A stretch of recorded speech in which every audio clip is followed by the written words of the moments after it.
Welcome to Pioneers and Places. Mike Roberts with my guest Ken Mather today. Ken's had a long association with the historic O'Keefe Ranch. He's also now the manager of the Interior Provincial Exhibition, but his interest continues to be history. And the area that we're going to today is the role of religious orders in the development of British Columbia. And these people fascinate me because you have to know about their personality and character to know how they got to be here. Who are these guys? Well, that's an interesting question because we sort of have the image of the missionary being rugged and being able to live off the land and, strong individuals. Well, they certainly were strong individuals, but they tended to be very upper middle class, very well educated. The religious orders, the Jesuits and the Oblates who sent missionaries to this area expected very high levels of education. And they were also men who came from fairly pampered backgrounds. And so coming into the wilderness was really quite a challenge for them. They were also men who had high spiritual ideals. And so they brought all of that to bear. They were men of strong character. They would have to have been.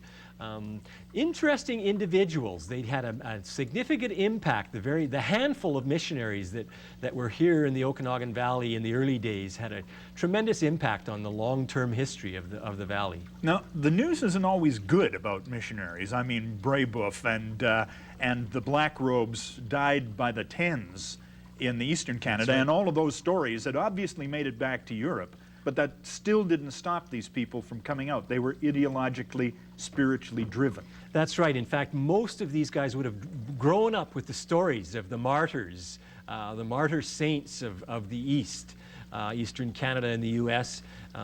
And so they would have gone into the wilderness of Western North America with their eyes wide open. They would have known that there was a good chance they wouldn't return. And there was every likelihood that they would be broken physically by the time they were done. And yet, somehow or another, this was exactly why they went. They wanted to make that ultimate sacrifice to the God that they served.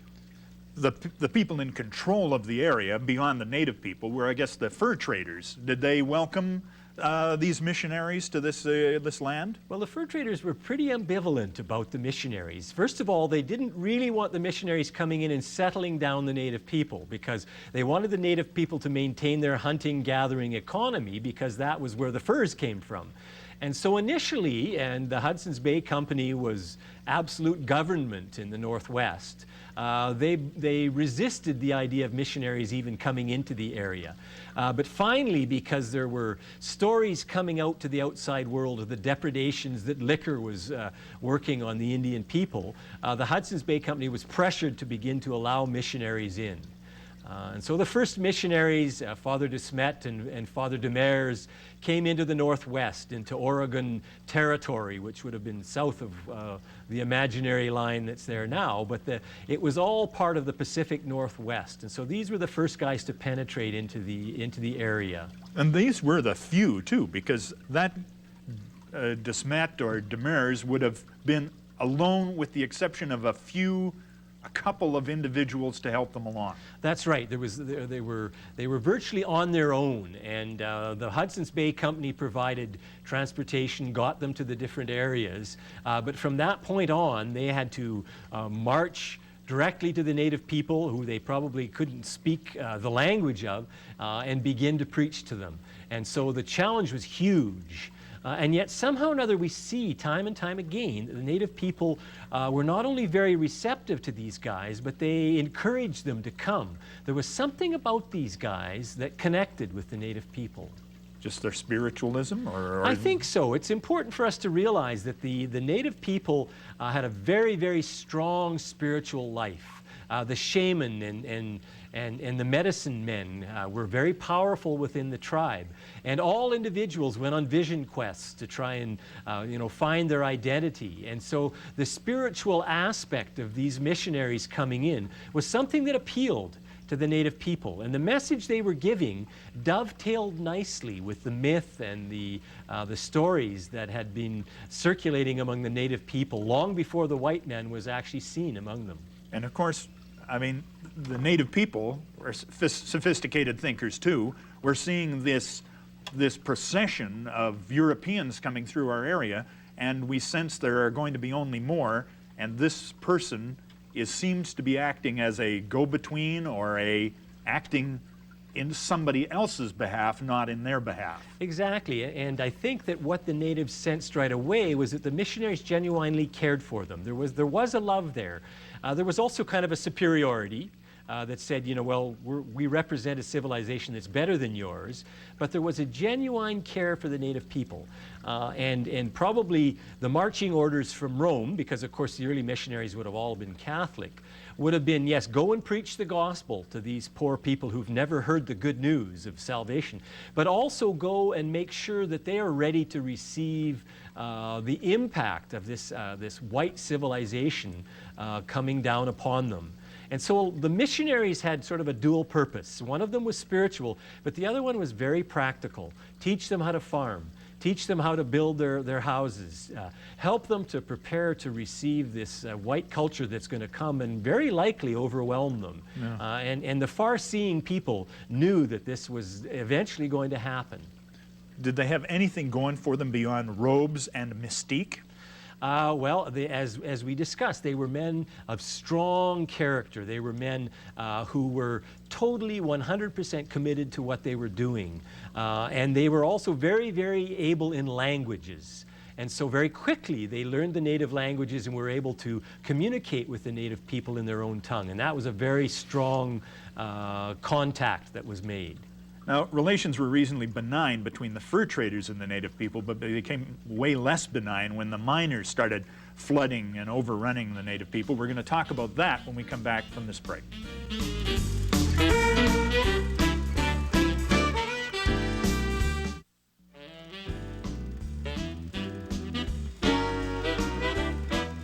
Welcome back. Mike Roberts talking with Ken Mather about the missionaries who had a substantial impact on the development of the Okanagan, the southern interior. So really we've got several phases here. Pre-58, pre-gold rush.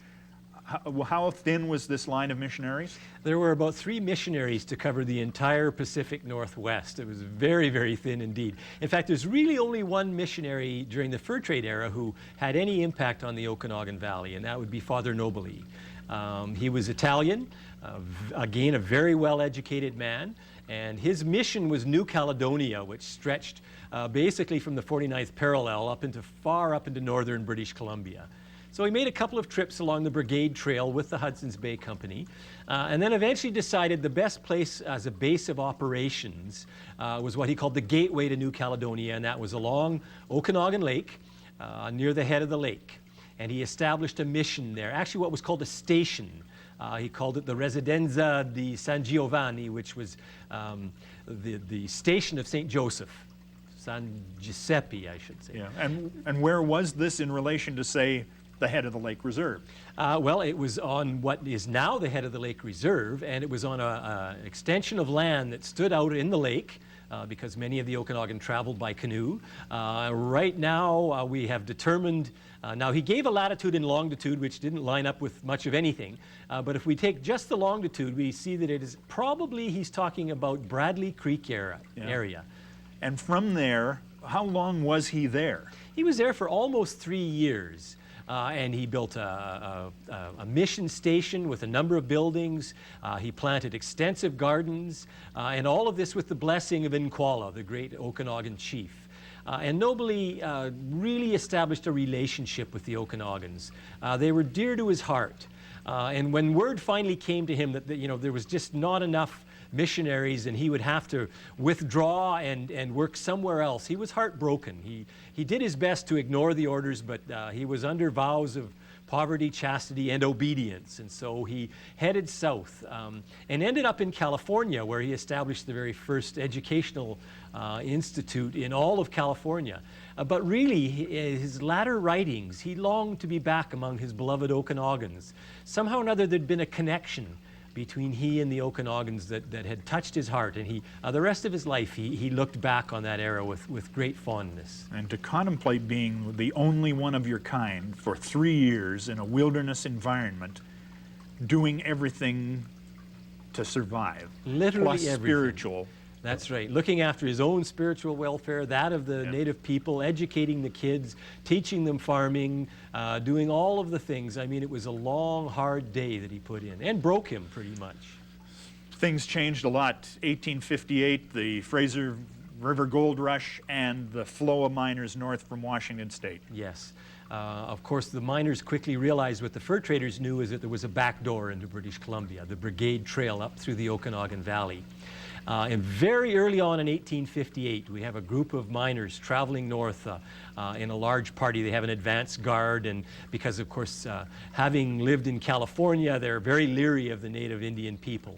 And the story is told in a book written by Reinhardt, who traveled with that group. The story is told of an event that happened alongside Okanagan Lake in 1858, which was really something that was incredible.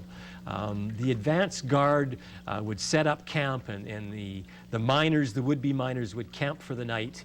And then they would move on. And they noticed as they looked back that the Okanagan natives in their canoes would land where the camp had been and go and scavenge for anything they could find, a crust of bread or discarded clothing. The Okanagans were living in poverty at the time. And as true Californians, they decided they'd do something about this. And so one night after they had camped and left in the morning, they left a guard of about 10 men, armed, hidden in the bushes, watching the camp. And sure enough, the Okanagans came over, got out of their canoes, and came into the camp. And the white men jumped up, and their rifles started to blaze, and they began to wantonly shoot the unarmed Okanagans at where they stood, many of whom fell to their knees pleading for mercy and were shot where they knelt. Others were shot as they swam out into the lake and tried to escape. Somewhere between 15 and 20 Okanagans were killed, and probably an equal amount were drowned as they tried to swim for help. So this is a virtually unknown massacre of the Okanagans that was perpetrated by the miners. So it's into this environment that we begin to see people like Pandozzi arrive. Yes. And he's already persona non grata in the United States for standing between the American army and the natives there. That's right. And the missionaries, because they really felt their first mission was to the native people, became good friends with the natives. And Pandozzi had become so close to the Yakimas, his beloved Yakimas in what's now Washington State, that when they went to battle against the U.S. cavalry, Pandozzi had to flee north of the 49th parallel. And so he and Father Richard arrived in 1859 and set up the mission at Anse au Sable, which became, of course, Okanagan Mission. And imagine the environment, because when you massacre 15 to maybe 30 Okanagan native band members, what's the reception like if you're trying to work with these people? The Okanagans were not going to take this affront to what they believed their territory. And so an event happened shortly afterwards as a party of American miners were working their way along the Okanagan River south of the 49th parallel. They entered into McLaughlin Canyon, very steep walls on either side. And the Okanagans and the Colville Confederacy, which was the Okanagans' partners, ambushed them. And miners were killed. And a battle lasted for 2 days until a peace was established, which basically set up the rules of engagement. Miners traveling through the Okanagan Valley would pay tribute to the Okanagans to be allowed to pass, give them trade goods of some sort or another. And that established a shaky peace between the Okanagans and the miners. So when Pandozzi and Richard arrived, there was this animosity between the whites and the natives that they had to try and pacify and establish a mission in what was really hostile territory at the time. Yeah, and succeeded. I mean, is this a testament to their strength and, I don't know, believability? Once again, the character of the missionaries shone through, and the Okanagans could see that these were men of peace. And so they were willing to listen to them, and Okanagan Mission began to thrive. Buildings were constructed, crops were planted, and Pandozzi and Richard and others after them would go out into the huge territory. Their territory, considered the Diocese of the Immaculate Conception, went from the Fraser River in the west all the way to the Arrow Lakes in the east and north of Kamloops. And in a year, they had to try and touch base with all the native tribes in that huge geographic area. And they did. they traveled continually to be able to make their presence felt, and at the same time kept Okanagan Mission growing and as a place where white settlers began to come as well. There continued to be conflict, and we're going to take a break, but when we come back, there was nearly an additional war between white settlers and the native people, and we'll talk about that right after this break.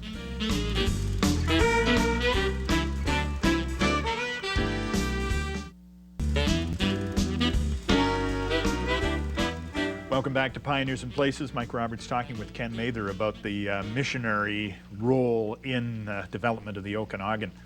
Animosity after the McLaughlin Canyon scenario, after the killing of the Okanagans, even though there were peace treaties or agreements worked out, really surfaced in the North Okanagan, didn't they? It did, and as more and more white settlers came, the native people began to realize what was going on. And they also realized that there was a point where they were still the majority. So an incident took place in 1881 that kind of brought it all to a head. There was a native person by the name of Coyote Louis who had gotten into some misdemeanors in Enderby and had been pursued by the constable and had escaped and gone to the head of the lake reserve. Now the constable had marched onto the reserve and proceeded to apprehend Coyote Louis when he was in turn apprehended by the Okanagans, who said, "Wait a minute, you're on our land now and you have no jurisdiction here. We're arresting you." And the constable blustered as much as he could, but realized that he was vastly outnumbered. And so he was made to sign an agreement that he would pay a fine for trespassing on the Okanagan Reserve. And the agreement was drawn up on paper, but since they didn't have a pen, they used burnt matches to scratch out some sort of message that said, "I hereby agree to pay my fine." But what that did is made the Okanagans realize the power they did have. And at the same time, the Wild McLean brothers were causing havoc in the Nicola country and were appealing to the Indians around Douglas Lake that they should be rising as well. Let's drive these white people out of here while we still can. And so all of the young bucks began to feel the heat of war, and they began to arm and prepare. And at the same time, the white settlers knew something was coming. And the story is told that at O'Keefe Ranch, dozens of settlers came armed and ready to do battle with their Winchesters against the natives because war was inevitable. And the tensions were palpable. And into this rode the oblate priests, and they said, "Wait a minute here, everyone calm down." And they went to the native people and they said, "You know what? You might prevail in the short term, but in the long term, you're going to lose, and you're going to lose terribly. And this will definitely not be a good thing for your people." And so the chiefs began to circulate and calm down the bucks. And the white settlers were approached by the oblates, and they were also told to just settle down. And the situation was diffused. And so thanks to the calm work of the oblates, the situation settled, Yeah. and things were resolved. Now, of course, the North Okanagan, I mean, we think of Priest Valley as being a community of the North Okanagan. That's right.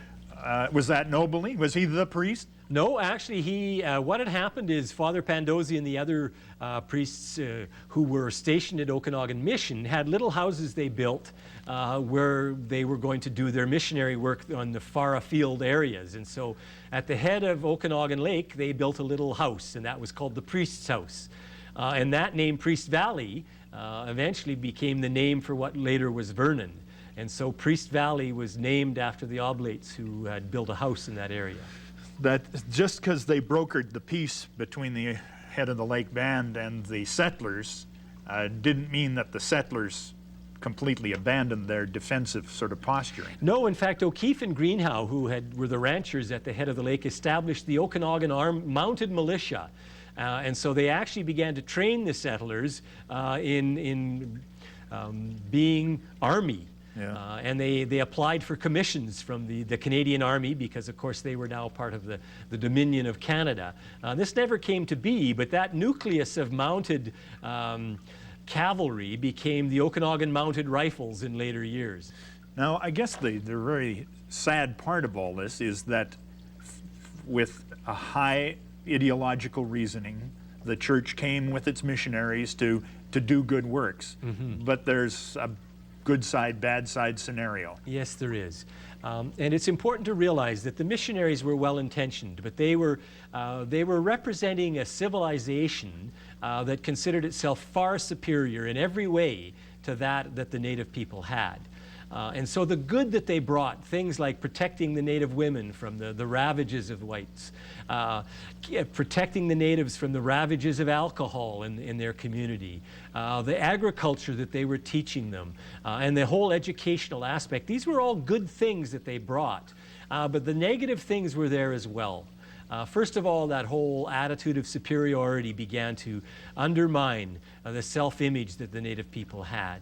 And of course, the schools that they established to bring the native children and try to bring them into the civilized way of thinking became the residential schools. And the residential schools removed the native children from their communities and their parents and families. And began to work against them learning their own language and work against them learning their own culture. And the damage that this did to the native people is huge. Even though well-intentioned, has caused hardship and bitterness among the native people that prevails to this very day. Yeah. And when you think of the numbers of the missionaries who were the first to come here, the tiny little group of people, would you say their influence was large? Their influence was huge. At one time, the entire province of British Columbia had 4 missionary priests and 7 lay brothers to cover the entire territory. And yet the influence that they had on the native people in a positive way was immense. And really there's a legacy that is owed to them, some good and some bad, but certainly all of which could not have happened without the idealism that they brought. Ken Mather, thank you very much for telling us the story of, I guess it's sort of like a cross in the wilderness story, the role of the missionaries in the development of the Okanagan. We'll see you again next time on Pioneers and Places.